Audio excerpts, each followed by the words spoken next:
군더더기 없이 주식 투자의 핵심만 쏙쏙 모아서 알려드리는 고수외전. 죄송합니다. 어제 뭐 하셨어요? 어젯밤에. 제가 방송에서 많이 버벅댔는데 오늘은 아예 굉장히 실망스럽네요. 윤유석 고수의 투자 백미, 그 다음 두 번째. 설비 투자 후반부에 있는 기업을 노려라. 설비 투자 후반부에 있는 기업이요? 그때가 기업이 최악입니다. 가장 힘들 때고 실적도 제일 안 좋고 재무 안정성도 제일 안 좋고 따라서 주가 역시도 가장 안 좋을 때가 설비 투자 후반부입니다. 근데 그걸 노려야 된다고요? 예, 매수 기회가 거기서부터 나타나는 거죠. 아, 이거 좀 너무 위험 부담이 큰 것 같은데. 아니, 설비 투자 후반부에 있는 기업을 왜 노려야 되는 걸까요? 설비 투자 후반부라는 게 그 투자 종료되는 시점을 보통 얘기를 해요. 이때쯤 되면 감가상각비가 누적적으로 계속 쌓이게 되는 시기입니다. 이익은 감소할 텐데, 그러면. 그쵸. 그리고 은행 대출 비용도 점점 증가하는 추세가 일어납니다. 네. 그러니까 이자 비용도 계속적으로 나오게 되죠. 그래서 이때가 가장 실적이 안 좋을 때고 주가도 가장 많이 떨어졌을 때가 바로 투자 후반부입니다. 그때를 노릴 필요가 있다는 얘기죠. 앞서 보여주셨던 그 기업의 그 사이클이 있잖아요. 네네. 그 사이클에서 설비 투자는 그러면 어느 부분에 해당하는 걸까요? B하고 C죠. B하고 C요? 예. A와 D가 아까 그래프에서 가장 최고의 실적 피크를 냈을 때가 그때잖아요. 네. 그럼 자, 그 실적 피크를 낸 원인이 뭐냐? 과거의 설비 투자의 결과입니다, 사실은. 그래서 그 설비 투자했을 때 가장 힘들 때 B와 C 기업의 실적이 침체했을 때 그때가 절호의 매수 기회가 되는 것이죠. 그러면 설비 투자를 한다는 걸 알았을 때는 매도를 하고 네네. 그러면 설비 투자가 진행돼서 적자가 났을 때 다시 매수를 하면 좋겠군요. 참고적으로 제 투자 방식을 좀 말씀드릴게요. 저는 대부분이 1등 기업, 독과점 메모해야 돼, 메모. 투자를 하는데 네. 이런 기업들을 장기적으로 보유할 생각이지만은 사실상 한 4년, 5년 정도 보유했다가 한 2, 3년 쉬었다가 또 4, 5년 정도 다시 또 투자를 하게 돼요. 그 이유가 뭐냐면은 1등 기업, 독과점 기업도 앞으로의 계속 성장을 위해서는 중간에 설비 투자를 하게 됩니다. 그럴 때는 잠시 투자를 멈추고 차익 실현을 한 뒤에 그 뒤에 투자가 종료되는 시점에 저가에 다시 그 기업을 매수하는 것이죠. 그래서 이런 식으로 계속 반복적으로 1등 기업들을 오랫동안 투자를 하면서 수익을 더 확대해 나갈 수가 있습니다. 그러면 이렇게 턴어라운드를 보이는 기업들은 주로 어떤 종류의 업종일까요? 공장을 갖고 있는 제조업에서 이런 일들이 많이 일어납니다. 반도체가 대표적으로 그럴 수 있고요. 그리고 화학, 그리고 철강 이런 기업들이 턴어라운드 뭐 이런 쪽에 설비 투자가 자주 일어나죠. 그럼 고수님께서 이제 반도체, 화학, 철강 이런 쪽 업종에 투자한 사례가 있을까요? 과거에 화학 쪽에 투자를 한 경우가 있습니다. 금호석유화학이라는 기업이에요. 네. 2008년도부터 2009년도까지 2년 동안 자기 자본의 무려 56%의 대규모 설비 투자를 단행을 했습니다. 56%요? 예, 한 4,600억 정도의 투자를 진행을 했었는데요. 이때 한번 주당 순이익을 보시게 된다면은 네. 투자 비용이 워낙 크기 때문에 실적이 적자가 일어났습니다. 이 기간 동안에. 그럼 투자자들이 굉장히 걱정하실 거 아니에요. 불안하죠.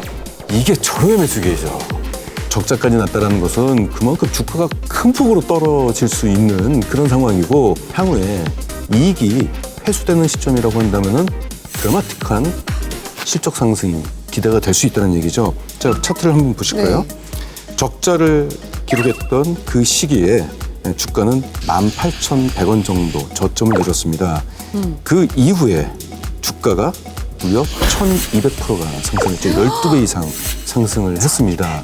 이게 그만큼 56% 자기 자본의 56%의 초대규모의 어떤 투자가 일어났기 때문에 그만큼 턴어라운드가 굉장히 깊게 일어난 것이죠. 이 적자 기업이 갑자기 주가가 오르기 시작하잖아요. 네. 그럼 약간 신비감이 있어요. 적자인데도 불구하고 엄청난 호재가 있기 때문에 주가가 이렇게 올라가는구나. 그러면 이제 거기 또 신비감까지 더해지면서 개인 투자자들이 그런 부분을 좀 많이 몰리게 됩니다. 더구나 몰리기 전에 들어가야 되네요. 그렇죠. 네. 근데 이 사실을 개인 투자자들만 모르고 있다는 것이 좀 아쉽죠. 오늘 방송을 보신 분들은 아마 이제부터 아실 것 같아요. 오늘 정확한 이 기법이나 이런 것들 다 모르시더라도 대규모 설비 투자를 하게 된다면은 이익이 하락해서 주가가 하락할 수 있구나. 요 정도만 아셔도 굉장히 큰 수확입니다.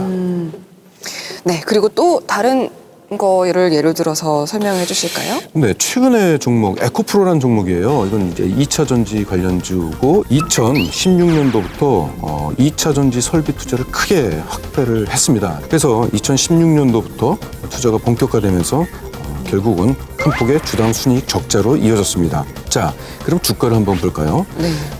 투자 본격화로 주당 순이익이 적자 폭이 컸던 2016년도에 주가 약세가 나타났습니다. 네. 이때가 이제 1,800원 정도, 그 네. 정도 됐고 2017년도에는 주당 순이익이 적자가 나타났어요. 2017년도도.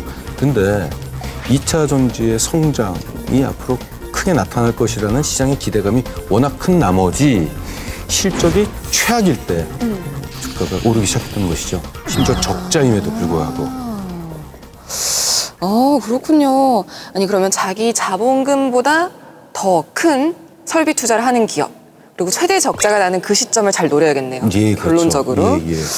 방송을 보시다가 궁금한 점이 있으신 분들은 아래 전화번호로 문의를 주시거나 카카오톡 플러스 친구 윤유석 대표를 검색하시고 추가해 주시면 됩니다.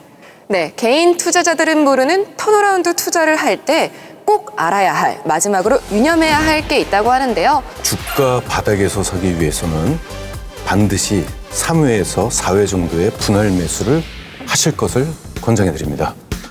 아니, 지금 바닥에 들어가는 것도 망설여지는데 3회에서 4회로 나눠서 분할 매수를 하라고요? 예, 예. 이 기업의 주가가 어디까지 떨어질지는 아무도 모릅니다. 그리고 언제부터 주가가 갑자기 반등할지도 아무도 몰라요. 그래도 투자자들이 심리적으로 여기가 바닥일 것이다라고 기대하는 수준이 좀 있어요. 근데 그 위치가 어딘지 모르기 때문에 한 달, 두 달 정도 기간의 텀을 가지고 분할 매수하시게 된다면은 그래도 가장 평균적으로 저가에 근접해서 매수하실 수가 있습니다. 성격이 급하신 분들은 확 사가지고 이따가 주가가 더 떨어지면은 충격을 받고 그냥 손절하고 이런 경우가 있는데 그러지 마시라는 얘기죠. 그러면 평균 매수가를 이렇게 낮추려고 투자를 이제 분할 매수를 하는 건데, 그러면 언제 이렇게 매수가를 얼마씩 차이가 나게끔 하면 좋을까요? 정해져 있지는 않습니다만은 보통 이런 경험이 많으신 분들은 처음에 매수할 때는 최소의 금액으로 일단 첫 매수를 해요. 최소 금액이요? 예. 그 다음부터 주가가 더 떨어지게 되면은 처음에 투자했던 금액보다는 한 2배 정도 더. 그 주가가 떨어지면 떨어질수록 투자 비중을 점점 높이는 그런 쪽으로 나갑니다. 그럼 오히려 이렇게 반등했을 때 이익도 늘어나겠네요? 예, 그렇죠. 네. 오늘 아주 중요한 걸 알았어요.